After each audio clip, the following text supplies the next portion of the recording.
Tommy Rees, the offensive coordinator, now breaking in a new quarterback for the second time after Ian Book was a quarterback for 10 years, it felt like. So Tyler Buchner gets the start, a guy who threw 35 passes last year, ran the ball 46 times, now has the keys to this Tommy Rees offense. So I guess first and foremost, I think a lot of Notre Dame fans want to know, how does this guy look? He looks good. He looks much more like a starting quarterback out there, opposed to a guy that was just trying to watch Jack Cohn and then do what Jack Cohn did in practice. He was a follower last year. He didn't lead at all because he wasn't ready to, and Notre Dame didn't need him to. So that's, you sort of see a different presence about him out there. And even talking to some of the receivers, this is going to be a in development thing where if you're a veteran receiver, Braden Lenzy told me this this week, just like if Buchner makes a mistake in practice, you're very conscious of the fact, go up to him, say like, it's okay, we'll work through this, let's talk through this. Whereas if it was Cohn or Book, you just sort of like brush it off, move to the next thing. But I know this coaching staff is very optimistic about where Buchner could take the offense long term, maybe not on September 3rd, as he's a pass first quarterback who can run, which is, I think, not how people see him after how he was used last year. But long term, there is no doubt, I think, with the staff that they feel like they could have a playmaker at quarterback opposed to a game manager. And look, Ian Book and Jack Cohn did excellent at that. But to take the next step, I think they need more of a playmaker back there, and they think Buchner ultimately can be that guy.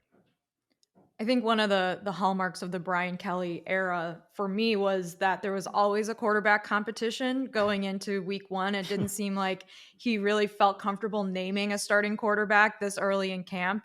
And maybe even if he did, it always seemed like that person's job was in jeopardy. And I wonder if you think this is a kind of Marcus Freeman doing his own thing and kind of making this call to avoid some of that and some of the criticisms Kelly got for not really ever feeling like he was confident in his starter going into week one. I think probably Rees drove it even more, and he lived that stuff, right? Like he Yes, was on the yeah. business end of those quarterback dramas for basically all 4 years here.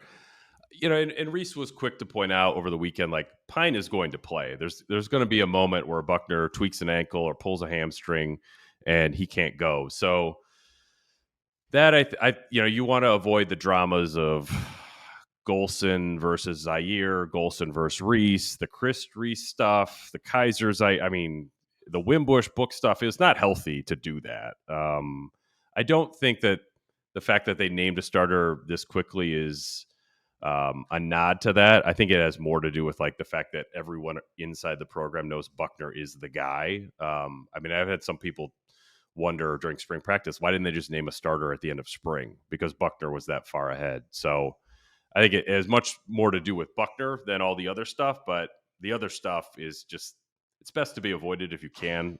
So I think getting this done in week one was important. So then going to the season, I know this will be tough to answer because we really don't have any samples of it, but Brian Kelly was also known when the season started, he'll yank a quarterback in a heartbeat. I mean, it was just constantly looking over your shoulder. And can you get a sense of how that may be this year? I mean, is Buchner looking over his shoulder going, uh-oh, do I get a quick hook here like in the last regime?